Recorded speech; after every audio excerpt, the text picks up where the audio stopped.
are pleased to welcome to the set the most tenured head coach in the Big Ten. He is Iowa's Kirk Ferentz. Coach, thank you so much for joining us here on the Cover 3 podcast and CBS Sports Network. How are you doing here today at another Big Ten Media Days in a slightly different setting than what you're used to from recent? Yeah, first things first, I'm doing great, thank you. And I want to thank you for saying tenured, not the oldest. So appreciate that. Yeah, thank you. Yeah. I know you've been dealt different seasons, a lot of pressure, but there may not be the type of pressure that you face because I've picked you guys as my dark horse team. I didn't know that, Danny. That's a lot of pressure on you. But should I thank him or not? Or should I be mad at him? Usually doesn't work out well, Coach. Yeah. One of the reasons I love your quarterback that you guys signed in the portal, Mark Gronowski, the career that he's had at the FCS level. How have you seen him? And the big question mark people have is how is that going to translate to the next level, making that big jump. How have you seen him as he's making that transition? Well, first of all, I appreciate you saying that because you know something about quarterbacks I don't. I'm a career line coach, and the only thing I can tell you about quarterbacks is some of them make me feel really good, and other ones not so much. It's been a while since you've had it's been a rocky road. Rocky road. But the guys have done their best. But, Mark's just a tremendously impressive person, first of all. We met him in January, and then, I had him 7+ months now. Everything about him just makes you feel good. He's extremely humble, very self-assured, very confident. And then he faced a challenge, number one, joining us in January.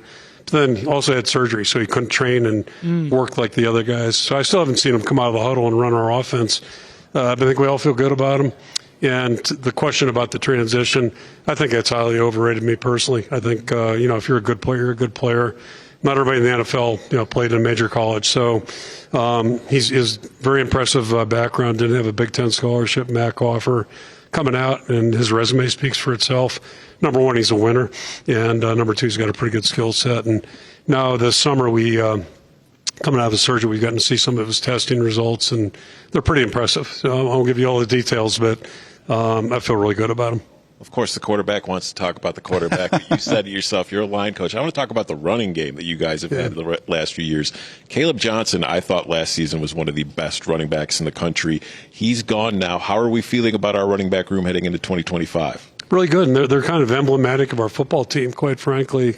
I'll go back a year ago, August, not that anybody listened, but I just said, I feel like our line finally, after a couple of years, a lot's been talked about our offense, and the quarterback play has been we've had injuries, all kinds of issues, but our line play has not been what we expect, and it's really since 2021. So a lot of reasons for that. Doesn't matter.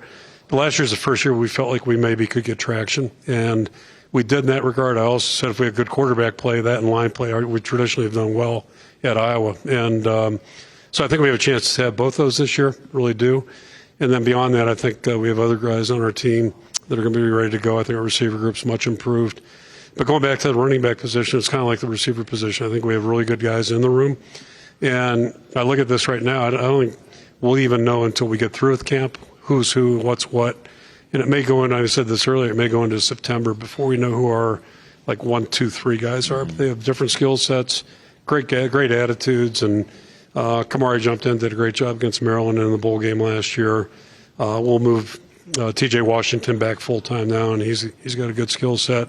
Chip Patterson's been a tough runner. We have 2 freshmen that we were really impressed with their growth last year. So I like the group. I couldn't tell you who's going to be what and doing what, but I think we'll be able to compete with the guys we have. It is talking season, and one thing that a lot of coaches have chosen to spend some time weighing in on is the future of the sport and, maybe the makeup of the playoff or conference schedules.